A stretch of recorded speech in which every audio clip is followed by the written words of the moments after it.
Good morning students, कैसे हैं आप सभी लोग। तो आज की क्लास हम शुरू करते हैं अपनी हिंदी ग्रामर बुक प्रक के साथ हिंदी व्याकरण एवं रचना क्लास से। और इसमें जो हमारा चैप्टर नंबर 2 चल रहा था, आपका फर्स्ट चैप्टर हो चुका था और सेकंड हमारा था वर्ण विचार जो हम कर रहे थे।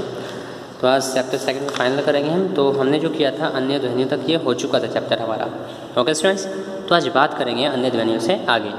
अब तक हमने बात करी थी स्वर के और व्यंजनों के बारे में कि स्वर कितने प्रकार के होते हैं, व्यंजन कितने प्रकार के होते हैं, कैसे इनका वर्क होता है। तो अब रह के विभिन्न रूप की बात कर लेते हैं। देखिए जरा, जब र स्वर रहित किसी व्यंजन से पहले आता है तो वह उस व्यंजन के शीर्ष पर लग जाता है। जैसे ये आपका सूर्य, यह एक आपका व्यंजन है, इससे पहले आ रहा है र, तो क्या करेंगे, इसको ऊपर रह लग जाता है। तो सूर्य, कर्म, मर्म, वर्ण आदि इसके कुछ उदाहरण हैं। ऐसे ही जब र किसी स्वर रहित व्यंजन के बाद आता है, किसके बाद आता है, स्वर रहित व्यंजन, ऐसा व्यंजन जिस पे कोई स्वर नहीं होता तो वह उसी के नीचे आपका हलंत के रूप में लग जाता है। जैसे प्रथम, क्रम, अग्रज, तो इनसे पहले कहीं स्वर तो है नहीं, ऐसा कुछ खास स्वर रहित व्यंजन है, तो इससे नीचे आपका लग रहा है ये ट, ठ, ड, ढ, इनके बाद आने पर र, इन्हीं व्यंजनों के नीचे लग जाता है। किसके, ट, ठ, ड और ढ, और किसी साथ नीचे नहीं लगता। ये ट्रक है, ड्रम आदि। आगे बात करते हैं वर्णों का उच्चारण स्थान। तो ध्वनियाँ जो हैं मुंह से उच्चारित होती है। कहाँ से उच्चारित होती है, मुंह से। और मुंह के जिस भाग से जो वर्ण बोला जाता है वह उस वर्ण का उच्चारण स्थल कहलाता है। उच्चारण स्थल की बात करेंगे, उच्चारण स्थान है और ये ध्वनियाँ हैं, उच्चारण स्थान पर आधारित नाम रखा गया है। जब कंठ है, क, ख, ग, घ, अ और ह, ये कंठ से बोली जाती हैं। नाम क्या है इन सबका, कंठीय है।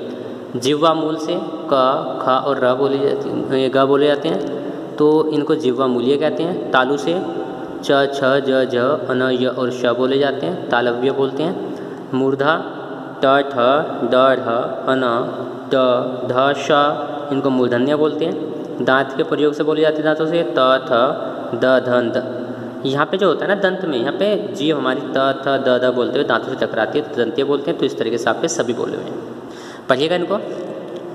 प्राण, जो वायु होती है उसकी मात्रा के आधार पर वर्णों के भेद कौन से होते हैं, दो होते हैं, एक अल्प प्राण होता है और एक होता है महाप्राण व्यंजन। अल्प प्राण की बात करेंगे, जिस ध्वनि के उच्चारण में कम वायु की आवश्यकता होती है। किसकी आवश्यकता होती है, कम वायु की आवश्यकता होती है, उसे अल्पप्राण व्यंजन कहते हैं।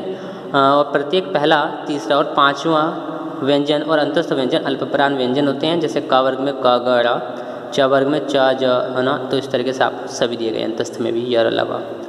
महाप्राण, जिन ध्वनियों के उच्चारण में अधिक वायु निकलती हैं, ऐसे ध्वनियाँ जिनके उच्चारण में वायु अधिक निकलती हैं उन्हें महाप्राण व्यंजन कहते हैं। और प्रत्येक वर्ग की दूसरी और चौथी ध्वनि जो वर्ण है आपकी, वो व्यंजन महाप्राण व्यंजन होते हैं साथ में।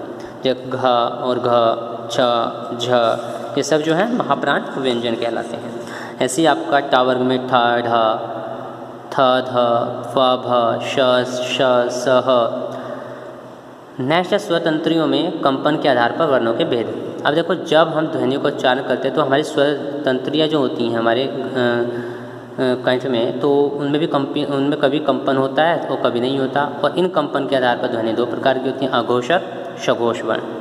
अघोष वर्ण कौन से होते हैं, जिन वर्णों का उच्चारण करते समय स्वर्ण तंत्रियों में कंपन नहीं होता उन्हें अघोष वर्ण कहते हैं। और प्रत्येक वर्ग के पहले दूसरे वर्ण श, श, स अघोष व्यंजन होते हैं। जब क, ख, छ, छ, ट, ठ, त, थ, प, फ, श, श, स, ये अघोष हैं। सघोष की बात करेंगे, जिन वर्णों का उच्चारण करते समय जो हमारी तंत्रिकाएँ होती हैं, स्वतंत्रिकाएँ, उनमें कंपन होता है और उन्हें क्या कहते हैं, सघोष वर्ण कहते हैं। और प्रत्येक वर्ग के सभी अंतिम तीन वर्ण य, र, ल, व और सभी स्वर सघोष हैं। जैसे ग, घ, ड़, ज, झ, सभी आपके सघोष के उदाहरण।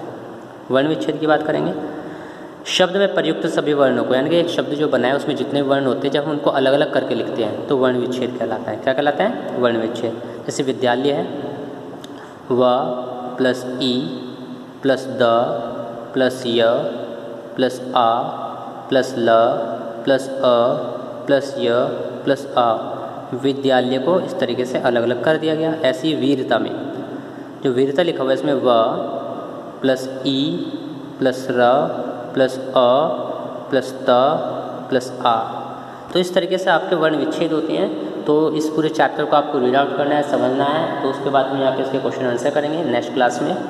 तो फिर मिलते हैं नेक्स्ट क्लास में, तब तक के लिए आप घर पर रहिएगा और स्वस्थ रहिएगा।